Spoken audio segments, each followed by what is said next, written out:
معزز و مقتدر علماء ذویل احترام، حاضرین اہل سنت و جماعت، السلام علیکم ورحمۃ اللہ وبرکاتہ۔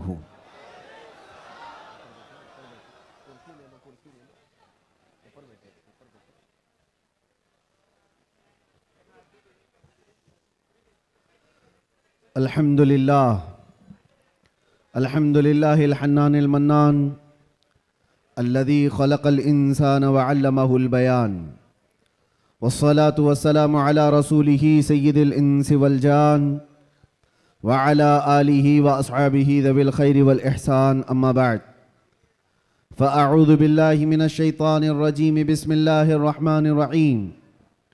لقد جاءكم رسول من أنفسكم عزيز عليه ما عنتم حريص عليكم بالمؤمنين رؤوف رحيم، صدق اللہ مولانا العظیم۔ بارگاہ رسالت مواب صلی اللہ تعالی علیہ وسلم میں ایک بار درود پاک کا ہدیہ پیش کریں۔ اللہم صلی علی سیدنا و مولانا محمد معدن الجود والکرم وآلہ واصحابہ الکرام وابنہ الکریم وبارک وسلم صلاة دائمة سرمدا ابدا۔ عزیزان گرامی وقار، آج سے ہماری زندگی کی ہر گھڑی یادگار ہونے والی ہے۔ ماہ ربیع النور شریف کی آمد ہے، اور اتفاق یہ کہ ہماری زندگی میں ایسا عظیم اور ایسا حسین موقع رہا ہے کہ ہم اس سال مصطفیٰ جان رحمت صلی اللہ تعالی علیہ وسلم کا 1500 سالہ جشن ولادت منانے جا رہے ہیں۔ سب تیار ہے نا اس چیز کے لیے؟ نثار تیری چہل پہل پر ہزاروں عیدیں ربیع الاول، سوائے ابلیس کے جہاں میں سبھی تو خوشیاں منا رہے ہیں۔ آج میں آپ کے سامنے اس میلاد مبارکہ کے موسم میں پہلا خطاب کرنے کے لیے حاضر آیا ہوں، اور اللہ تبارک و تعالی اس کی برکت مجھے اور آپ سب کو عطا فرمائے۔ ایک بات تو ہے کہ سنیوں کی قسمت میں اللہ تعالیٰ نے یہ دیا ہے کہ اس کے محبوب کا ذکر وہ بڑے دھوم دھام سے مناتے ہیں، اور کیوں نہ ہو ایرا غیرہ نتو کھیرا حضور کی تعریف تھوڑی نہ کر سکتا ہے۔ جسے اللہ تبارک و تعالیٰ چن لے اپنے نبی کی تعریف کے لیے، وہی تعریف کر بھی سکتا ہے۔ اور حضور پاک صلی اللہ تعالی علیہ وسلم کے دربار کی تعریف کرنے کے لیے ایک بات یاد رکھو، ہمیشہ اس بات کا لحاظ ہونا چاہیے۔ گستاخیاں بھی بہت ساری ہوتی ہیں، لیکن ایک چیز یاد رکھو، حضور پاک صلی اللہ تعالی علیہ وسلم کے دربار کی تعریف کرنے کے لیے اس کے ماں باپ کا صحیح ہونا بھی ضروری ہوتا ہے۔ حلالی آدمی حضور کی تعریف کرے گا، حرامی نہیں کرے گا۔ اور آپ سب کو اللہ تبارک و تعالیٰ نے یہ عزت بخشی ہے کہ آپ حضور کے میلاد کا بڑی بے قراری کے ساتھ انتظار کر رہے ہیں۔ تو حضور کے میلاد کی خوشی تو اپنی جگہ پر، لیکن آپ کے نسب کے صحیح ہونے کی بھی ایک علامت مل جاتی ہے۔ آپ صحیح نسب کے ہیں، اس لیے حضور پاک صلی اللہ علیہ وسلم کے دربار کی تعریف بھی کر رہے ہیں۔ عجیب اتفاق ہے، آپ دیکھتے نہیں ہیں، لائٹ یہاں لگتی ہے، جلن کہیں اور ہوتی ہے۔ کیا کنیکشن ہے؟ اجالے کسی اور جگہ ہوتے ہیں، تکلیفیں کسی اور جگہ پہ ہوتی ہیں۔ اس چیز کا آپ بالکل خیال نہ کریں۔ میرے آقا صلی اللہ تعالی علیہ وسلم کی میلاد کے متعلق بہت سارے لوگ یہ پوچھتے ہیں، مکہ میں جب حضور پیدا ہوئے تھے تو کیا مکہ والوں نے حضور کی میلاد منائی تھی؟ نہیں منائی تھی، تو پھر تم کیوں مناتے ہو؟ جواب میں ہم یہ عرض کرتے ہیں، مکہ میں اس وقت صرف کافر ہی تھے، کافروں کے حق میں نہیں ہے یہ میلاد منانا۔ ہاں حضور پاک صلی اللہ علیہ وسلم جب مدینے تشریف لے گئے تھے ہجرت کر کے، تو پھر دیکھو مدینے والوں نے کیسا شاندار استقبال کیا تھا۔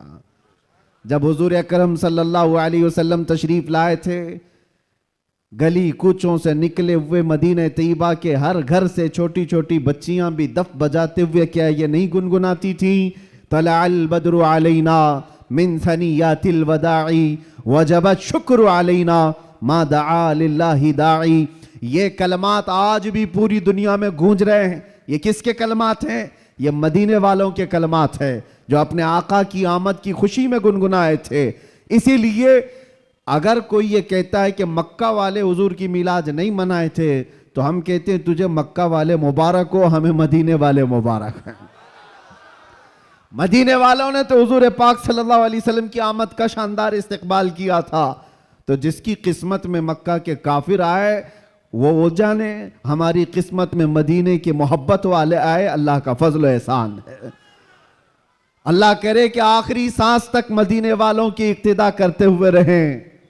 عزیزان گرامی وقار، نبی آخر الزمان صلی اللہ تعالی علیہ وسلم کی ولادت کی خوشی کیوں نہ ہو؟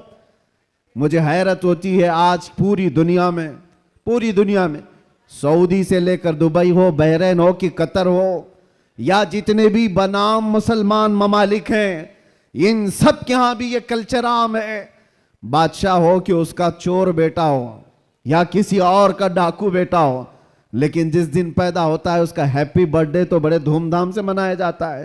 اس وقت کوئی سوال نہیں ہوتا، کوئی اعتراض نہیں ہوتا، اور کہا یہ جاتا ہے کہ یہ تو ایک نارمل سی چیز ہے، کامن چیز ہے، سب جگہ ہو رہی ہے، اس کو ہم دین سمجھ کر کے نہیں مناتے، خوشی سمجھ کر کے مناتے ہیں۔ میرے عزیزو، یہاں پر دین سمجھ کر کے نہیں مناتے، اپنے بچوں کے برتھ ڈے خوشی سمجھ کر کے مناتے ہیں۔ ساری خوشیاں میرے مصطفیٰ کے قدموں پر قربان۔ وہ جو نہ تھے تو کچھ نہ تھا، وہ جو نہ ہو تو کچھ نہ ہو، جان ہے وہ جہان کی اور جان ہے تو جہان ہے۔ سبحان اللہ۔ اگر حضور پاک صلی اللہ تعالی علیہ وسلم کے لیے تم یہ بات محسوس کرتے ہو کہ ہم اپنے بچوں کی خوشیاں سمجھ کر کے مناتے ہیں، نادانوں، ساری خوشیاں ایک طرف، میرے مصطفیٰ کے آنے کی خوشی ایک طرف۔ سبحان اللہ، بے شک۔ اس بات کو ہمیشہ یاد رکھو۔ اللہ تعالیٰ نے قرآن پاک میں فرمایا، 7ویں پارے کی یہ آیت ہے، عیسیٰ علیہ السلام کی دعا ہے۔ عیسیٰ علیہ السلام اللہ کی بارگاہ میں یوں دعا کر رہے تھے، ربنا انزل علینا مائدۃ من السماء تکون لنا عیدا لاولنا وآخرنا وآیۃ منک۔ عیسیٰ علیہ السلام نے کیا دعا کیا تھا پتہ ہے؟ اللہ کی بارگاہ میں دعا کیا ہے، اللہ آسمان سے ایک دسترخوان اتار دے میری امت کے لیے، جو خانے نعمت ہو، جس میں جنت کے کھانے ہوں، اور ساتھ میں یہ لفظ قرآن پاک کا میں بتا رہا ہوں۔ عیسیٰ علیہ السلام یوں کہتے ہیں کہ اے اللہ، جس دن یہ دسترخوان اترے گا وہ دن ہمارے اگلوں اور پچھلوں کے لیے عید کا دن ہوگا۔ وہ دن ہمارے اگلوں اور پچھلوں کے لیے کیا ہوگا؟ عید کا دن ہوگا۔ تکون لنا عیدا لاولنا وآخرنا۔ قرآن پاک میں سورہ مائدہ کی آخری آیتوں میں سے توجہ، عیسیٰ علیہ السلام یہ کہتے ہیں جس دن آسمان سے دسترخوان اترے گا وہ دن ہم سب کے لیے عید کا ہو جائے گا، ہمارے لیے بھی، ہمارے اگلوں اور پچھلوں کے لیے بھی۔ تو آپ اندازہ کرو، دسترخوان جس دن اتر جائے وہ عید کا دن ہو سکتا ہے، تو جس کے صدقے میں پوری کائنات کو دسترخوان ملتا ہے، وہ جس دن آئے وہ عید کا دن کیوں نہیں ہو سکتا؟ سبحان اللہ، سبحان اللہ۔ وہ دن کیوں نہیں ہو سکتا؟ اسی لیے ہم اعلیٰ حضرت کیا کہتے ہیں، وہ جو نہ تھے تو کچھ نہ تھا۔ یہاں باندرا والے بہت شانت ہیں کیا؟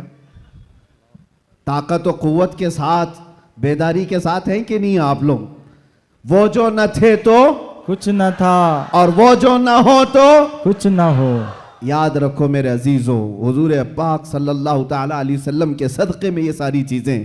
اچھا، ایک بہت اہم چیز میں آپ کو بتا رہا ہوں، یہ اس ربیع الاول شریف کے ابتدا کی پہلا خطاب ہے، میں آپ کے سامنے کر رہا ہوں۔ لوگ کہتے ہیں، یہ بھی کہتے ہیں، چلو مان لیا حضور تشریف لائے تھے، خوشی اس وقت کی تھی، لیکن اب تو 1400 سال گزر گئے، ابھی تک کیوں مناتے ہو؟ حضور صلی اللہ تعالی علیہ وسلم جس وقت آئے اس وقت خوشی منا لیا گیا ہوگا، وہ الگ بات ہے، لیکن اب تک کیوں مناتے ہو؟ جواب سنو میرے عزیزو، اس لیے کہ عام لوگوں کی بات الگ ہے، مصطفیٰ کی بات الگ ہے۔ وہ عام لوگوں میں سے نہیں ہے۔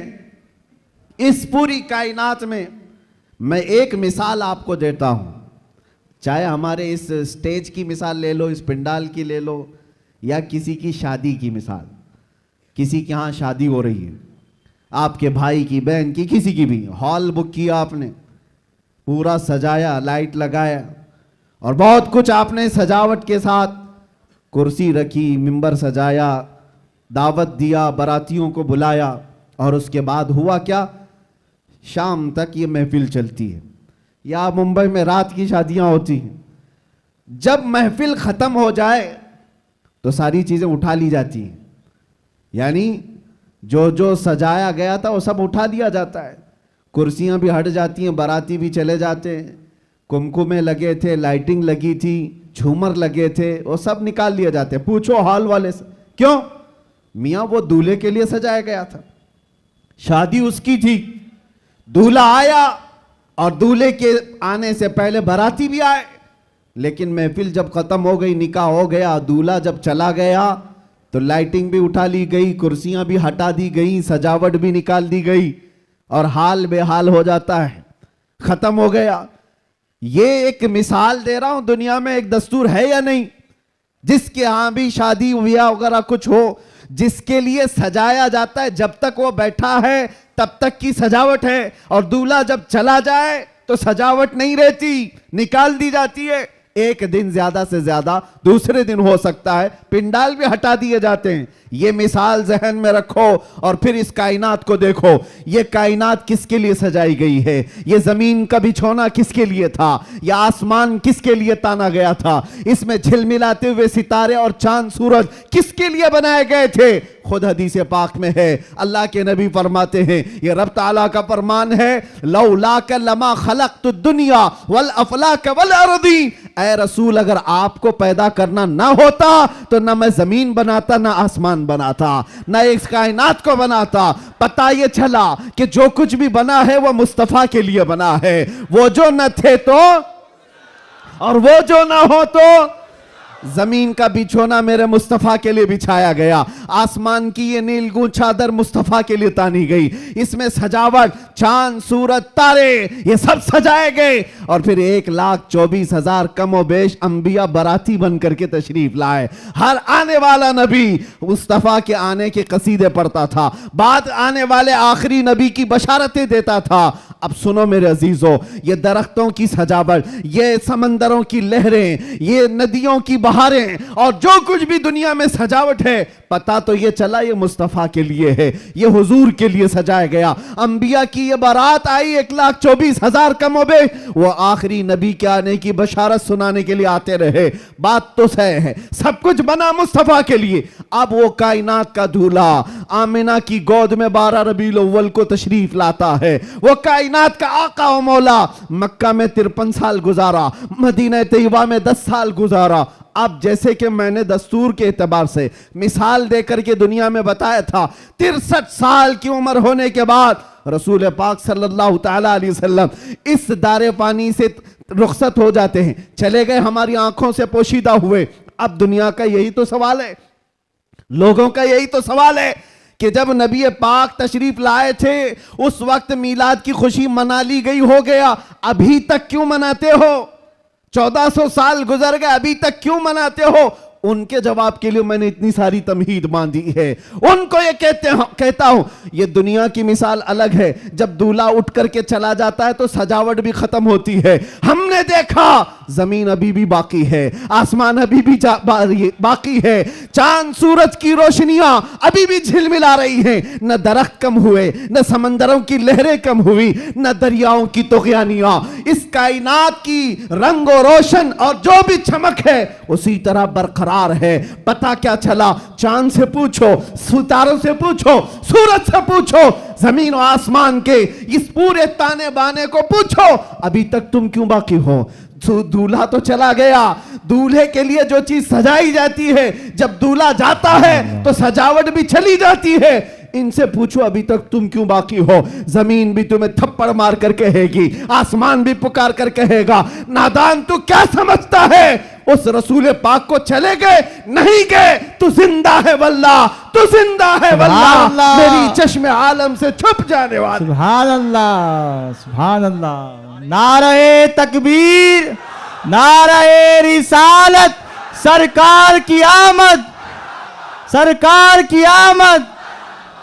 یہ کائنات کی ساری روشنیاں یہ بتاتی ہیں سورج باقی ہے, چاند باقی ہے, ستارے باقی ہیں. باقی دکھتے ہیں کہ نہیں دکھتے؟ جن کو نہیں دکھتے ان سے ہمارا کلام بھی نہیں. جن کو دکھ رہی یہ ساری چیزیں, ان سے میں کہہ رہا ہوں یہ ساری چیزیں چمک چمک چمک کر کے تمہیں بتا رہی ہیں دولہا صرف چھپا ہے, گیا نہیں ہے. بے شک, سبحان اللہ. کائنات کا آقا پردہ اپنے چہرے پر ڈال دیا, یا پھر یہ تقاضۂ بشریت ہے وعدہ الہی کے مطابق. لیکن میرے عزیزو, اسی لیے اعلیٰ حضرت نے کیا کہا, میری چشم عالم سے چھپ جانے والے.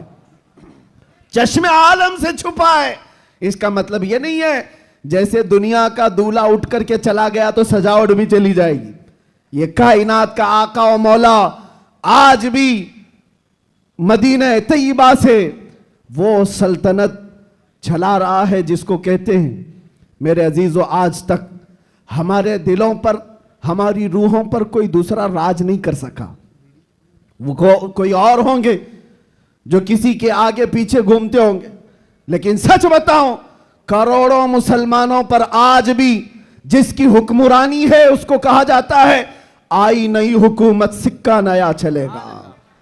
آئی نئی حکومت سکہ نیا چلے گا. عالم میں رنگ بدلا صبح شب ولادت. سبحان اللہ. حضور کی ولادت کی صبح سے جو حکمرانی تبدیل ہوئی ہے وہ قیامت تک نہیں بدل سکتی. ہاں, الیکشن سیلیکشن یہ سب چلتے رہیں گے.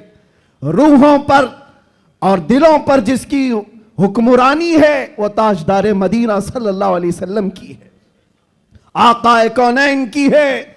اسی لیے میرے مرشد گرامی حضور سیدی تاج الشریعہ رحمت اللہ تعالی علیہ فرماتے ہیں جہاں بانی عطا کر دیں بھری جنت ہبا کر دیں. سبحان اللہ. نبی مختار کل ہیں جسے جو چاہے عطا کر دے, نبی مختار کل ہیں جسے جو چاہے عطا کر دے. ہاں, ایک شعر آپ کی اس نعت کا ہے, نبی مختار کل ہیں جسے جو چاہے عطا کر دے. اسی طرح وہ کہتے ہیں زمین کو آسماں کر دے, سریا کو سرا کر دے. یہ کون کر سکتا ہے؟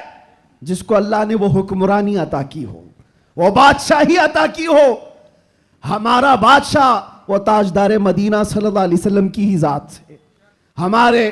اسی لیے اعلیٰ حضرت نے حضور صلی اللہ تعالی علیہ وسلم کے جو لقب ہیں ان القاب میں ایک لقب یہ بھی ذکر کیا ہے, مالک رقاب الامم, امت کے سارے انسانوں کی گردنوں کا تنہا مالک, ہم سب کی گردنوں کا مالک. اور یہ مسلک اور یہ مذہب کس نے ہمیں سکھایا ہے؟ وہ صحابہ نے سکھایا ہے.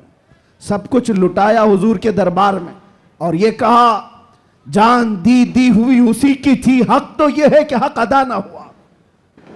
ہم سب کی گردنوں کا مالک وہ تاجدار مدینہ صلی اللہ تعالی علیہ وسلم کی ذات. اور قرآن بھی کہتا ہے النبی اولا بالمؤمنین من انفسہم, مومنوں سے ان کی جان سے زیادہ حقدار اللہ کے نبی ہیں. ہماری جان سے زیادہ حقدار کون ہے؟ اللہ کے نبی کی ذات ہے. تو جس کی ہمارے لیے اتنی زیادہ امپورٹنسی آپ سمجھ رہے ہو, اتنی زیادہ اہمیت ہو, میاں اس کی میلاد ہم سال میں ایک بار تھوڑی نا ہر گھنٹے منائیں تو بھی کم ہے. کچھ لوگ یہ مجھ سے سوال بھی کر رہے تھے, میلاد شریف 12 ربیع الاول شریف کو ہر سال جس طرح منایا جاتا ہے اس سال بھی منائیں یا نہیں منائیں؟ میرے عزیزو, اس سال کیا, ہمارا مسلک تو یہ کہتا ہے حشر تک ڈالیں گے ہم. سبحان اللہ. اس سال کی بات کر رہے ہو, حشر تک ڈالیں گے ہم. پیدائش مولا کی دھوم. اچھا, یہ سوال کس لیے کیا؟ ان کو ٹینشن تھا کہ کہیں خلط ملط نہ ہو جائے, ادھر ادھر جھگڑے فسادات کی نوبت نہ آ جائے, کالا گورا مل نہ جائے, سفید اور کالے کے اختلاط سے معاملات خراب نہ ہو جائیں, کیونکہ ممبئی کے حالات آپ دیکھ رہے ہیں. اس لیے شاید کسی نے سوال کیا اس سال منانا ہے کہ نہیں منانا ہے. ارے میاں, تم حالات کے مومن ہو یا اللہ پر ایمان لائے ہوئے ہو؟ حالات کے مومن ہو. حالات اس طرح ہر سال آتے رہیں گے, ہر مہینے آتے رہیں گے. ہم تو وہ مومن ہیں جو بچپن سے یہ سلام پڑھتے آ رہے ہیں, میرا لاشا بھی کہے گا میں وہ سنی ہوں جمیل قادری, مرنے کے بعد میرا لاشا بھی کہے گا. جب ہم اپنی مسجدوں سے کہتے لاشا بھی کہے گا, ابھی تو زندہ ہے, ابھی تو زندہ ہے. کس نے کہا تم کو کہ میلاد نہیں منا سکتے, جلوس نہیں نکال سکتے؟ ارے ان لوگوں کا, حکومت کا, ڈپارٹمنٹ کا جلوس اپنی جگہ پر, دیوانوں کا جلوس اپنی جگہ پر. سبحان اللہ, سبحان اللہ. بے شک ہم کسی کو دکھانے کے لیے نہیں کرنا چاہتے. ہم جو کچھ بھی کرتے ہیں وہ میرے مصطفیٰ کی عزت کے لیے کرتے ہیں. سبحان اللہ. اگر وہ راضی ہیں تو سب کچھ دنیا ہماری ہے, اور اگر وہ روٹھ گئے تو تم بڑے بڑے جلوس نکال کر کے بھی کوئی حاصل نہیں کر سکتے, کسی طرح کا کوئی حصول نہیں. تو میں یہ کہہ رہا تھا, حشر تک ڈالیں گے ہم, اعلیٰ حضرت کیا سکھاتے ہیں, حشر تک ڈالیں گے ہم پیدائش مولا کی دھوم, مثل فارس نجد کے قلعے گراتے جائیں گے. ہوا کیا تھا؟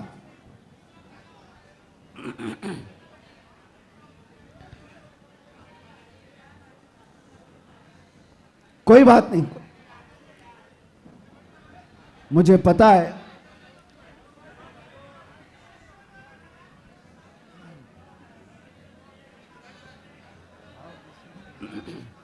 کراؤڈ زیادہ ہے, جگہ کم ہے. توجہ, آپ توجہ رکھ رہے ہیں؟ ہاں. جو لوگ کھڑے ہیں وہ کھڑے رہنے دیں, جو بیٹھے ہیں وہ بیٹھے رہنے دیں.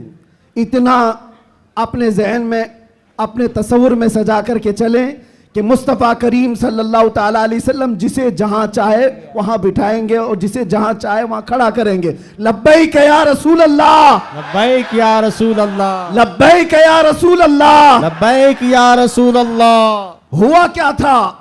جس دن حضور پاک کی ولادت ہوئی تھی اس دن بہت سارے حالات پوری دنیا کے بدلے ہوئے تھے. ایک ملک شام کی ندی ہے وہ سوکھ گئی, اور ایک سوکھی ہوئی اس میں پانی جاری ہو گیا برسوں سے. اور ایران کا آتش کدا جو 1000 سال سے آگ جل رہی تھی, جس کی پوجا کی جاتی تھی, اچانک وہ آگ بجھ گئی. یہ سب جو عجیب و غریب جو معاملات ہوئے تھے, ان عجیب و غریب معاملات میں ایک اور کام میں آپ کو بتا رہا ہوں, بس آپ کی ہماہمی رہی تو میں گفتگو ختم کر دیتا ہوں. ایک بہت عجیب و غریب کام جو ہوا تھا, 12 ربیع الاول کی صبح ہے, اور مدائن میں, عراق کا ایک شہر ہے, اس وقت کا جو بادشاہ تھا کسرا, اس کا بہت بڑا محل تھا, بہت بڑا, اتنا بڑا محل کہ اس کی حفاظت کے لیے 1 لاکھ فوجی کھڑے رہتے تھے. 1 لاکھ فوجی اس قلعے کی حفاظت کے لیے کھڑے رہتے. تو آپ اندازہ کرو کتنا بڑا ہوگا. اور ان کا چیلنج یہ تھا, اس قلعے کو کوئی گرا نہیں سکتا, کچھ ہو نہیں سکتا. لیکن 12 ربیع الاول کو اچانک اس قلعے کے اندر زلزلہ آیا, اور ایسا زلزلہ کہ وہ دیوار شق ہو گئی, پھٹ گئی. آج بھی وہ قلعہ عراق میں موجود ہے, اور پھٹی ہوئی دیوار کے ساتھ اس دیوار کے اندر سے ایک آدمی گزر بھی سکتا ہے. اب آپ سوچو 2000 سال پرانا قلعہ آج بھی ہے تو اس وقت کتنا مضبوط رہا ہوگا. اور جب حضور کی ولادت کا دن تھا وہ دیوار پھٹ گئی, زلزلہ آ گیا, بادشاہ پریشان ہوا, سارے نجومیوں کو بلایا گیا, کاہنوں کو بلایا گیا, جوتشوں کو بلایا گیا, پوچھا گیا کہ یہ ہوا کیا, ہمارا قلعہ اس طرح سے ٹوٹ نہیں سکتا, کبھی اس میں درار آ نہیں سکتی تھی, یہ ہوا کیسے, اتنا بڑا معاملہ. جوتشوں نے, کاہنوں نے اپنے علم کے مطابق دیکھ کر کے کہا یہ معاملہ زمین کے ہلنے کا, یہ صرف زلزلے کا نہیں ہے، ہمارا علم بتا رہا ہے آج پوری کائنات میں ایک کوئی ایسا معاملہ ہوا ہے جس کی وجہ سے اتنا بڑا حادثہ ہوا. بادشاہ نے پوچھا وہ معاملہ کیا ہوا ہے؟ نجومیوں نے کہا عرب میں ایک بچہ پیدا ہوا ہے جس کی وجہ سے تمہاری سلطنت بھی ہمیشہ کے لیے ختم ہونے والی ہے. سبحان اللہ سبحان اللہ. ایک بچہ عرب میں پیدا ہوا ہے، ایک بچہ جس کی وجہ سے سلطنت کسرا بھی ختم ہو جائے گی. بادشاہ پریشان، لیکن وہ بچہ کون تھا اس وقت ان کو نہیں پتا چلا، لیکن وہ بچہ تھا آمنہ کا لال، عبداللہ کا دلارا، میرے رب ذوالجلال کا وہ محبوب نبی جس کو ہم اپنا آقا و مولا کہتے ہیں. اب سنو، حضور کی ولادت کے دن ہوا کیا تھا؟ فارس میں قلعے کے اندر زلزلہ آیا. توجہ، میں ایک شعر سمجھانے جا رہا ہوں اعلیٰ حضرت کا.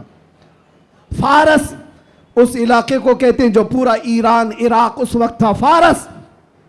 فارس میں زلزلہ آیا اور قلعہ کیا ہوا؟